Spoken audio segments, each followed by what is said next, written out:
Ko'pincha meni bilmagan, tanimagan insonlar hayron qolishadi. Necha yoshsiz deb savol berishadi. Yosh ko'rinasiz deyishadi.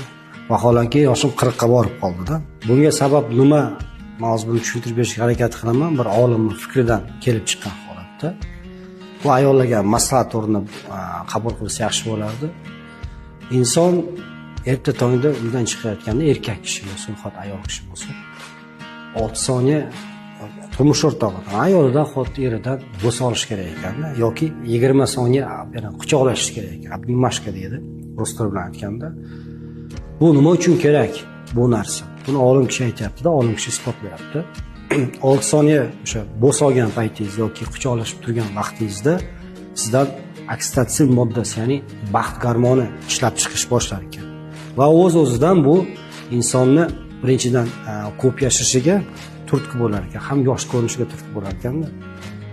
Ayollarga maslahatim bo'lardi, kosmetologga borib, 25 yoshdan keyin inson tanasi kollagen ishlab chiqarish pasayadi va tabiiyki ajin tushib ketadi.